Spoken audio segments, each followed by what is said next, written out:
how complicated things can be very simple, and how simple things in the end turn out to be very complicated. Here's an example. Two of the biggest problems challenging the planet today is extreme poverty and climate change. There is a simple solution to both of them. You can replace the biggest contributor to carbon emissions and climate change, which happens to be coal. In India, it's 70% of climate change.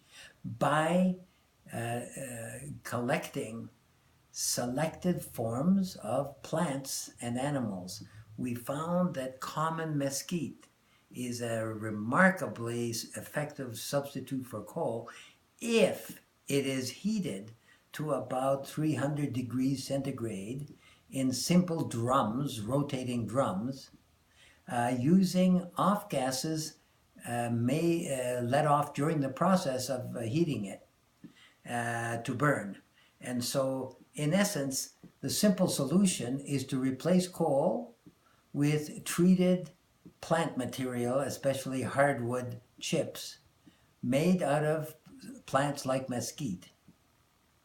And then, once you have that blackened substance, which looks like coal and burns like coal, but differs from coal because it can be burned in a way that releases very little carbon into the atmosphere, and as a result, doesn't have the climate change bad impact. Now, when you get into the details of how to actually make it happen, it becomes complicated. Here's an example.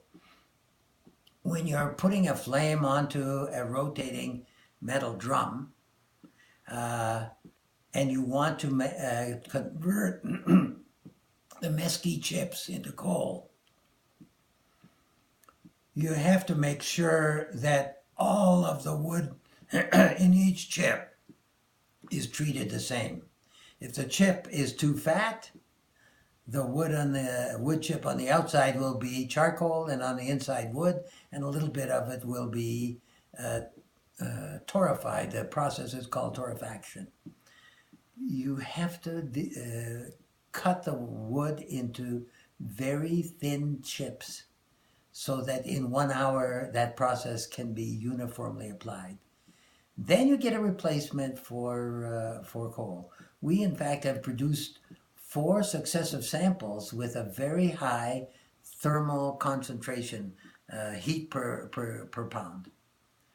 So, there are a lot more details to this, but the basic pieces of it are exactly like I said at the beginning. The problem of global climate change and poverty is huge. The solution is simple. You can replace coal with a substance that you treat, and you can treat that substance in villages and create millions of new jobs, ending people's poverty. Working out the details of how to make that practical turns out to be very complicated, and I think that's a good example. Thanks a lot. This has been an interesting topic for me.